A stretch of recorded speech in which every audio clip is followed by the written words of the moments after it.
E do processo da sua conversão até o chamado pastoral, até o começo da EMUR, não, quantos anos mais ou menos, como é que foi essa história? Cara, eu sou muito ruim de tempo, né? Mas assim que eu me converti, eu só tinha uma certeza da minha vida, que era ganhar almas. Sim.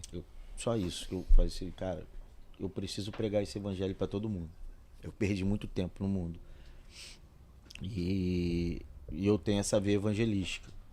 Então, a minha vida foi essa, evangelismo. E dali eu comecei no jiu-jitsu, fui para as praças, comecei a fazer evangelismo na rua, comecei a morador de rua, presídio, tudo que você imagina, hospital, tudo que você imagina, centro de recuperação, tudo eu já fiz. E aí eu comecei esse ministério EMUR, que era um ministério interdenominacional, a sigla é Evangelismo e Missões Urbanas, que eu formei, chamei meu pastor na época, falei com ele, formei o ministério, expliquei que era interdenominacional e comecei esse projeto. E ali eu não parei mais. Quando alguém falava que eu era pastor, eu batia na madeira. Isso em que ano, mais ou menos? Não lembro, cara. Não lembro, mas eu lembro assim que eu comecei, eu já estava casado. Deve ter uns 15, dá pra saber que deve ter mais de 15 anos isso. Porque ela estava grávida do Pedro em um dos eventos na praça. Já tava, pô, então era tipo o Pedro tem 15 anos. Então é uma onda de evangelismo bem... Pô, o pessoal que tá ouvindo aí pegou isso aí no microfone. Rio de Janeiro, irmão. Bagulho. Fala foi de Caxias aí, ó. Xerém não tem isso, tem? Não tem. Tá Só hora em maluco. Caxias. Onde eu moro também não tem. Mas Escrotão.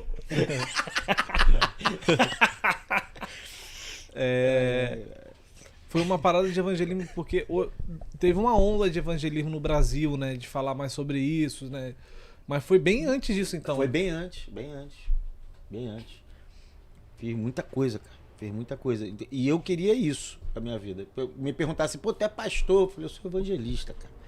Eu sou evangelista, eu vou pregar, vou chegar pro pastor entregar assim, ó, cuida aí. E vou embora. Pegar e evangelizar outro. E tu é pastor, Fabinho? Eu falei, tá repreendido em nome de Jesus. Mas tu já leu o livro Uma Igreja com Propósito, do Rick Sim. Warren? Tu já viu a parte que ele fala sobre o propósito da igreja? Porque ele vai falando que assim, 80% da igreja dele é crescido por evangelismo. Assim, uma igreja de mais de 20 mil membros hoje, a sede. Eu já li essa igreja. Foi algo bem que me fez pensar também no ministério. Sim. Que foi Rick Warren, Igreja com Propósito. Eu lembro que o pastor na época botou, cada dia a gente lia um capítulo. Não, tem uma vida com propósito e uma igreja com propósito, são dois. Não, eu li Uma Vida com Propósito, esse foi na igreja, e depois a Igreja com Propósito. Aí você está falando isso sobre evangelismo, porque assim, eu acho que você não vê que existe uma desassociação hoje de achar que, eu sou evangelista e outros não. É isso aí. Eu comecei com esse pensamento, eu sou evangelista. E para eu entender o ministério, foi algo assim, que Deus me mostrava, as pessoas falavam, Deus me mostrava, eu cuidava de pessoas. Desde que eu me converti, em pouco tempo eu comecei a cuidar de outras pessoas. Eu já pastoreava no jiu-jitsu, porque quando eu comecei a dar aula de jiu-jitsu, eu ajudei muita gente. Adotei muita gente, sabe? Hoje eu estava contando pro Danilo de um aluno que eu fui dentro da favela, que ele tinha virado gerente, e eu fui dentro da favela evangelizar o cara, depois de muito tempo. E o cara, antes de eu estar na igreja, eu ajudei o cara. Eu arrumei escola para ele, um trabalho com um amigo que é faixa preta hoje também, que é mecânico, que botou ele para ser aprendiz. E na época a mãe dele tirou ele de tudo. Primeiro tirou do trabalho porque ele não tinha tempo de estudar, e depois tirou ele da escola, e o moleque virou bandido. Eu não tenho mais notícia dele, eu queria muito ter, mas eu não sei mais o paradeiro dele. Então é algo que eu já fazia. Então, depois desse livro, depois do entendimento, eu comecei a entender, mas eu comecei a correr, a fugir do chamado. Eu cheguei a ajudar um pastor amigo, que hoje até congrega comigo, a começar um ministério dele, mas correndo do chamado. E aí eu fui pra luta, pra essa área do MMA, comecei a viajar o Brasil, né, levando atleta para lutar, que também foi uma fuga, até que Deus me apertou, né? Deus usou muito a minha esposa. Quando você não quiser ouvir o Espírito Santo, escuta a tua esposa. Com certeza. Né?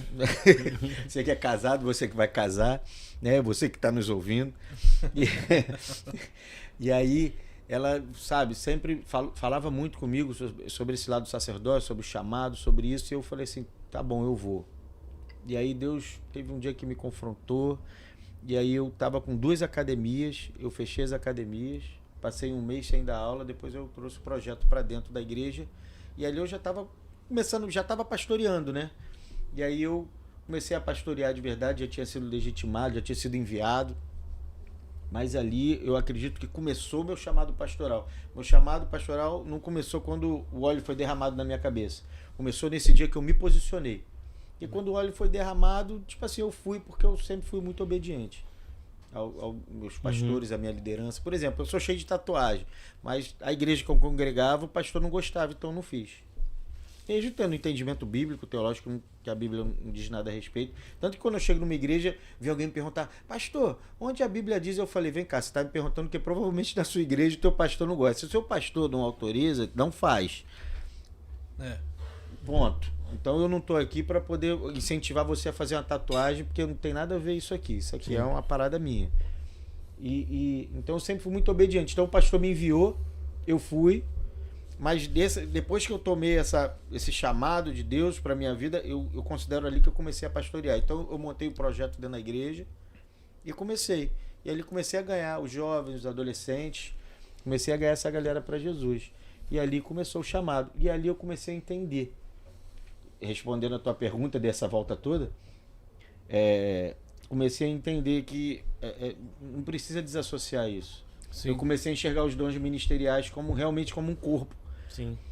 Porque uma parada hoje que eu enxergo sobre esses ministérios, quando alguém me pergunta assim, fala assim, pô, o seu ministério era interdenominacional. Eu falei, pô, mas na minha igreja eu era pastor auxiliar, na minha igreja eu trabalhava, na minha igreja eu era líder de célula. Que é PG, né? Eu era líder de PG, eu era líder de evangelismo na minha igreja. O evangelismo que eu fazia na rua, eu organizava na minha igreja, na igreja que eu servia.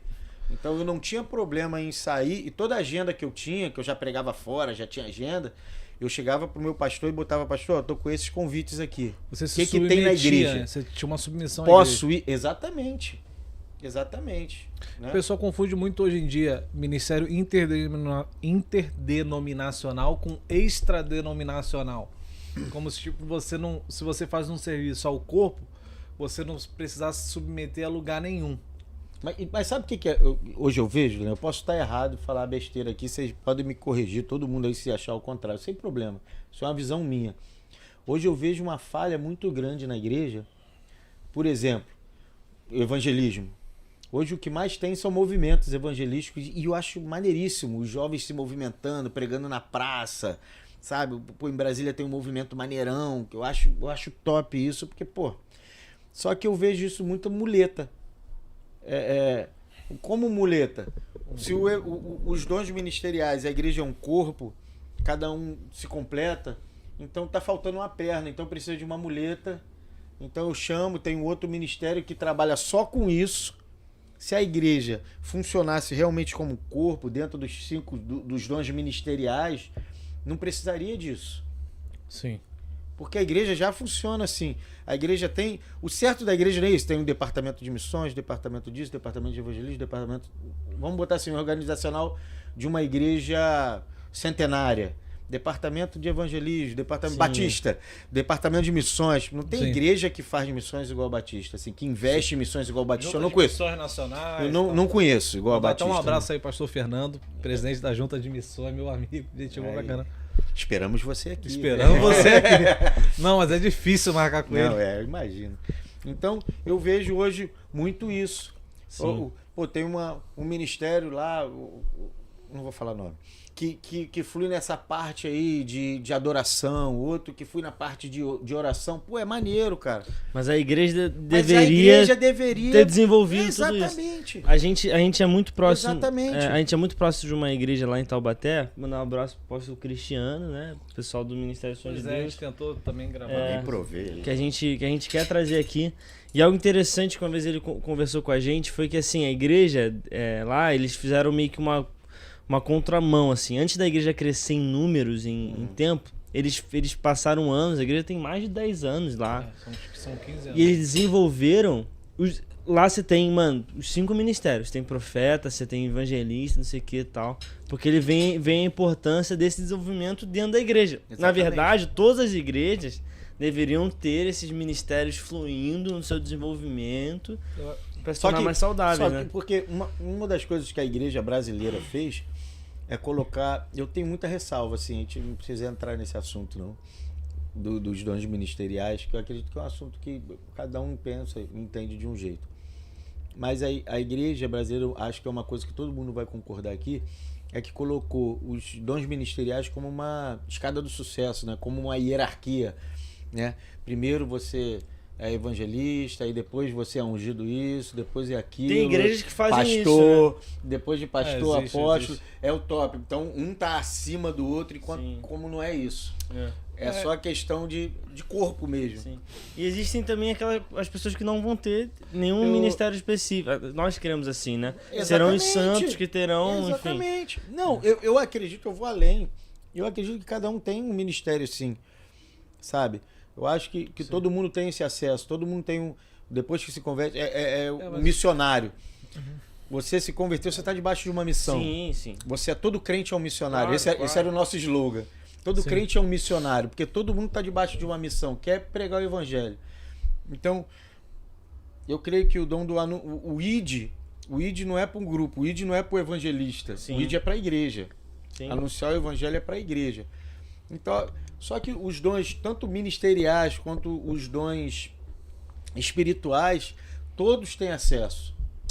Eu creio Todos muito... têm acesso, eu acredito muito nisso. Eu creio muito que, assim, quando a gente é direcionado a viver, né, a gente está num propósito, talvez seja por conta do livro que eu tô lendo, mas você é direcionado a ter uma consciência que vai fluir sobre esses ministérios. Então você vai ter uma consciência que você precisa se equipar como um mestre, porque você vai aprender, você vai ser enviado, você vai chegar, porque assim, você tem uma missão, você tem um propósito, um destino para cumprir. Cara, você precisa se equipar para isso, você precisa que isso se desenvolva e você tem uma missão. Então assim, sabe o que eu não quero esperar que um ministério faça uma movimentação para chegar numa pessoa que eu posso, lá quando eu estiver no meu barbeiro, às vezes entregar um cartão, cara. Aí eu vou esperar quando tiver a caça ao tesouro, entendeu? Eu acho que as pessoas, quando são movidas entendem que existe um propósito na vida delas, cara. E Deus está chamando elas para isso, para algo maior, para uma vida com significado, para uma vida que vai levar elas a coisas eternas. Ela vai procurar se envolver, ela vai procurar se preparar, ela vai procurar...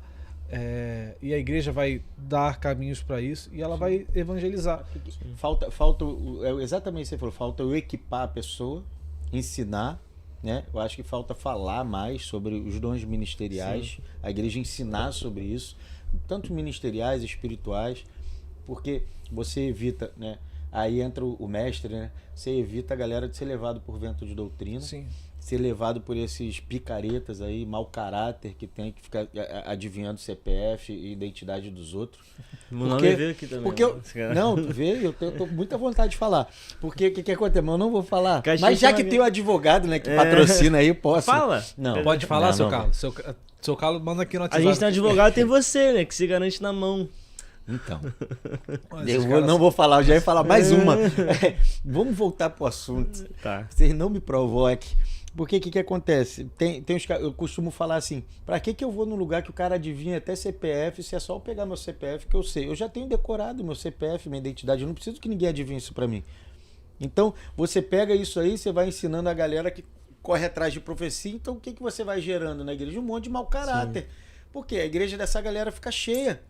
Vai atrás de adivinhação, vai atrás de revelamento, sim, né? Vai atrás dessas paradas. Isso não tem nada a ver com os dons espirituais. Então, sim, falta esse equipar da igreja, falta esse ensinar, e uma parada que eu penso muito, Daniel e Danilo, falta a pessoa se apaixonar. Sim. Se apaixonar pelo Espírito Santo, sabe? Tá... Isso é o que eu encontrei na internet sobre esses... Ih, ó, Caraca, a Siri falou aqui, respondeu ali. tá amarrado. Quer participar. Então, falta esse apaixonar. Ela ainda... A Siri pediu uma música pra Siri do Daniel ali. Tocou aqui, ó, Igreja, Daniel e Samuel. Aí, ó. Sério mesmo, tá tocando aqui uma música aqui, os irmãos aí, Deus abençoe vocês aí. O meu tá tocando aqui Jiu-Jitsu, você é meu chão. E aí, então falta a igreja se apaixonar. E para se apaixonar precisa experimentar. Para você ver, você trouxe empada aqui, a empada do irmão lá, do nosso patrocinador. Como é que é o nome de novo para fazer Que o grude. mexão? Vai, Que manda um grude. Vitória Souza aí, vai. Que grude. E aí eu experimentei. Primeira coisa que eu falei é o quê? Minha esposa ama. Quero levar para ela. Por que as pessoas não levam mais Cristo para as pessoas? Porque não experimentam. Não se apaixonam. Quando você experimenta algo que você se apaixona, que você gosta muito, primeira coisa que você quer é levar para quem você ama. Sim. Cara, eu preciso trazer fulano nesse restaurante, eu preciso trazer Elisa aqui para comer isso. Eu lembro que eu viajei para Lima, Peru, para uma luta de umas 2 vezes. Até hoje eu falo que eu quero levar a Aline em Lima, porque eu quero que ela prove o poio com papas lá que eu comi em Lima. Eu quero que ela vá no point lá que eu fui em Lima. Por quê? Porque eu me apaixonei pelo visual, pela culinária, e eu quero que ela experimente. Quando eu tive um encontro com Jesus e me apaixonei por ele, a primeira coisa que eu fiz foi um propósito com Deus. Se a minha esposa não aceitar Jesus até a data tal, eu vou terminar com ela. E aí o que eu fiz em seguida? Preguei. Porque eu estava apaixonado, eu sou apaixonado por Jesus. Eu sou apaixonado. Então, as pessoas que eu amo precisam experimentar e sentir o que eu sinto. Então, a igreja precisa voltar a se apaixonar por Jesus. Tratar o Espírito Santo como uma pessoa. E se você tá apaixonado, você tá identificando isso até numa igreja, você vai querer levar aquela...